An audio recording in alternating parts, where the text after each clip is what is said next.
நபி ஸல்லல்லாஹு அலைஹி வஸல்லம் அவர்களின் துணைவியார் சஃபியா ரலியல்லாஹு அன்ஹா அவர்கள் கூறியதாவது, அல்லாஹ்வின் தூதர் ஸல்லல்லாஹு அலைஹி வஸல்லம் அவர்கள் ரமதானில் இறுதி 10 நாட்களில் இஅ்திகாஃப் இருந்தபோது அவர்களை சந்திக்க நான் சென்றேன்.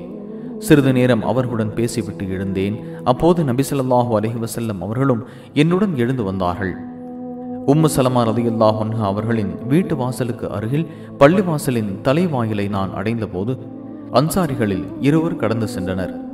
அல்லாஹ்வின் தூதர் ஸல்லல்லாஹு அலைஹி வஸல்லம் அவர்களுக்கு அவ்விருவரும் சலாம் கூறினர். அப்போது அவ்விருவரிடமும் நபி ஸல்லல்லாஹு அலைஹி வஸல்லம் அவர்கள், சற்று நில்லுங்கள், இவர் என் மனைவி சஃபியா பின்த் ஹுவைதான் என்று கூறினார்கள்.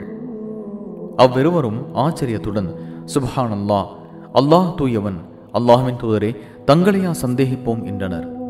இவ்வாறு நபி ஸல்லல்லாஹு அலைஹி வஸல்லம் அவர்கள் கூறியது அவ்விருவருக்கும் பெரிய விஷயமாக்கப்பட்டது. அப்போது நபி ஸல்லல்லாஹு அலைஹி வஸல்லம் அவர்கள், நிச்சயமாக ஷைத்தான் மனிதனின் இரத்த நாளங்களில் ஊடுருவி இருக்கின்றான். உங்கள் உள்ளங்களில் தவறான எண்ணத்தை அவன் விதைத்து விடுவானோ என்று நான் அஞ்சினேன் என்று கூறினார்கள். சஹீஹுல் புகாரி 2035.